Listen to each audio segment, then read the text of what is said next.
बात उस शख्स की जिसने 14 साल पहले मुंबई को दहलाने के लिए रची गई खौफनाक साजिश का ताना बाना किया और अब वही उस साजिश की हार पर तो खुलासा करेगा। 26/11 मुंबई हमले की मास्टरमाइंड और पाकिस्तानी मूल के कनाडाई नागरिक तहव्वुर राणा के अमेरिका से प्रत्यर्पण के बाद एनआईए उससे पूछताछ कर रही है। राणा से होने वाले सवालों की लिस्ट लंबी है, उसके बारे में आपको बताऊं। साथ ही साथ पूछताछ से पहले वो एक बड़े खुलासे का जिक्र करूंगा, लेकिन रिमांड पर भेजे जाने से पहले कोर्ट के बंद कमरे में क्या कुछ हुआ उसकी इनसाइड स्टोरी आपको जाननी चाहिए। तहव्वुर राणा खुद पर लगे आरोपों पर कोर्ट में खामोश रहा। बेगुनाही या निर्दोष होने को लेकर के तहव्वुर ने कोई दलील नहीं रखी। अपने वकील की सुरक्षा को लेकर चिंता जरूर जताई। कोर्ट ने तहव्वुर के वकील को मीडिया में बयान देने से बचने की हिदायत दी और तहव्वुर ने खराब सेहत का हवाला देकर समय पर दवा और इलाज की मांग की। कोर्ट ने तहव्वुर को कस्टडी में भेजे जाते वक्त और दोबारा पेशी के वक्त मेडिकल टेस्ट का आदेश दिया और समय समय पर जरूरत के मुताबिक दवाइयां दिए जाने का कोर्ट ने निर्देश दे दिया। कोर्ट ने कहा कि प्रत्यर्पण संधि के मुताबिक तहव्वुर की मेडिकल जरूरतों का ध्यान रखना अब सरकार की जिम्मेदारी है। अब बताता हूं आपको कि 26/11 के हमले के तुरंत बाद तहव्वुर राणा ने अपने साथी और अमेरिकी नागरिक डेविड कोलमैन हेडली से क्या कहा। अमेरिका ने तहव्वुर राणा और हेडली की बातचीत का कुछ हिस्सा सार्वजनिक किया और इसी बातचीत में तहव्वुर हेडली से कहता है कि लश्कर तैयबा के जिन आतंकियों ने मुंबई हमले को अंजाम दिया उन्हें पाकिस्तान के सर्वोच्च सम्मान निशाने हैदर से सम्मानित किया जाना चाहिए। राणा ने हेडली से यह भी कहा कि भारतीय इस तरह के खूनी हमले के लिए हकदार हैं। ये सब बातचीत हुई। लश्कर की ट्रेनिंग से आतंकी ट्रेनिंग लेने वाले तहव्वुर राणा के खिलाफ भारत में 10 आपराधिक केस हैं और उनकी सुनवाई के लिए भारत लाया गया। सूत्र बताते हैं कि रिमांड से पहले दिन कुछ सवाल जो तहव्वुर से पूछे गए, वो सवाल कौन कौन से बताता हूं मैं आपको। पहला सवाल कि 26/11 मुंबई हमलों के वक्त तहव्वुर कहां था। 8 से 21 नवंबर 2008 के बीच तहव्वुर ने भारत का दौरा क्यों किया और किन किन जगहों पर गए। भारत में तहव्वुर के संपर्क में कौन कौन लोग आए। क्या तहव्वुर को पहले से पता था कि मुंबई में 26 नवंबर को आतंकी हमला होने वाला है।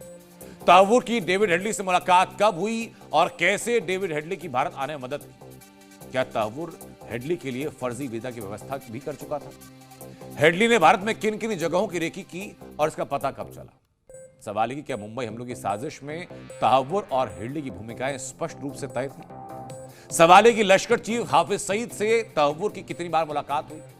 आईएसआई से संपर्क कैसे हुआ। क्या हेडली ने मिलवाया तहव्वुर को या तहव्वुर ने हेडली को मिलवाया। ये सारे सवाल पूछे गए और माना जा रहा है कि तहव्वुर से पूछताछ में 26/11 हमले को लेकर के पाकिस्तानी साजिश के बारे में कई राज सामने आ सकते हैं। इस समय नेशनल इन्वेस्टिगेशन एजेंसी और सुरक्षा एजेंसियां इसी हेडक्वार्टर में तहव्वुर हुसैन राणा से लगातार पूछताछ कर रही है। माना जा रहा है कि मुंबई आतंकी हमले के अलावा यूपी में राणा की यात्रा के बारे में कई राज सामने आ सकते हैं और इसी के साथ यूपी में राणा ने किन जगहों पर पाकिस्तान के लिए जासूसी की है, यह भी सच सामने आ जाएगा। एक तरफ एनआईए तहव्वुर राणा से पूछताछ कर रही है तो वहीं दूसरी ओर इस मामले पर राजनीति भी गरमा चुकी है। शिवसेना यूबीटी सांसद संजय राउत ने तहव्वुर को लेकर के बीजेपी की मंशा पर सवाल उठाया तो बीजेपी ने भी उनको जवाब दिया। राणा को लाया है, अच्छी बात है, लेकिन अब राणा फेस्टिवल मत करिए। हमें पूरा भरोसा है ये राजनीति कर रहे हैं और बिहार चुनाव से पहले राणा को फांसी पर लटका देंगे और पूरे देश में डंका पिटाएंगे, देखो राणा को हमने फांसी दी। अरे भाई, कुछ राष्ट्रहित की बातें होती है, सुरक्षा की बात होती है, गंभीरता से ले। मूर्खों को मैं जवाब नहीं देता। आप ये मेरा चलाइए कि मैं मूर्खों को जवाब नहीं देता। देखिए, संजय राउत को कुछ न कुछ कहने की बीमारी हो गई है। खबरों में रहने के लिए कुछ न कुछ भी बोल देना, ऐसी उनकी आदत हो गई है। संजय राउत कोर्ट से ऊपर नहीं है, ये फैसला कोर्ट करेगा। संजय राउत जी पे क्या बोलूं, मैंने हमेशा से ये कहा है और पब्लिकली कहा है, अगर एक सांप हो और संजय राउत जी हो, आप सांप पे भरोसा कर सकते, संजय राउत जी पे भरोसा नहीं कर सकते। तो तहव्वुर राणा पर मचे सियासी घमासान के बीच महाराष्ट्र के पूर्व मुख्यमंत्री और कांग्रेस नेता पृथ्वीराज चव्हाण ने उसके लिए कानूनी अधिकारों की मांग की। हमारी मांग है कि जिस तरह से अजमल कसाब के खिलाफ पूरे भारत के कानून के अंतर्गत जो पूरा मुकदमा चला है, कसाब को पूरा अपना बचाव करने का, अपने वकील देने का पूरा अधिकार था, उसने वकील दिए, उसको पूरा अपील करने का मौका मिला हाई कोर्ट में, फिर सुप्रीम कोर्ट में, उसके बाद उसको सजा हुई। तो इसी तरह से राणा का जब ट्रायल होगा, उसका जब मुकदमा चलेगा, तो इसी तरह से उसको पूरा कानूनी तरीके से अधिकार देकर उसको जो भी सजा हो उसको स्वीकार करना पड़ेगा। तो पृथ्वीराज चव्हाण के इस बयान पर मुंबई के लोग क्या कह रहे हैं, अब ये भी आपको सुनना चाहिए।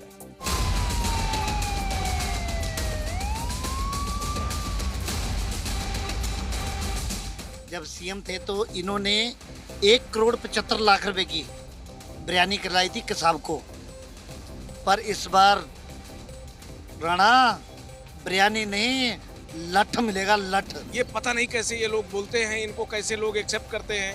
ऐसे लोगों को बिल्कुल भी कोई जगह नहीं है भारत में। ऐसे मुख्यमंत्री जो पृथ्वीराज चौड़ रहे हैं, शर्मनाक है इनका बयान।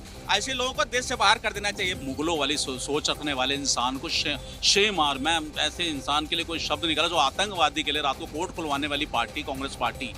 इस तरीके का बयान आना कोई हैरान करने वाली बात नहीं है, नॉर्मल बात है, क्योंकि ये शुरू से ही आतंकवादियों के टच में रहे हैं।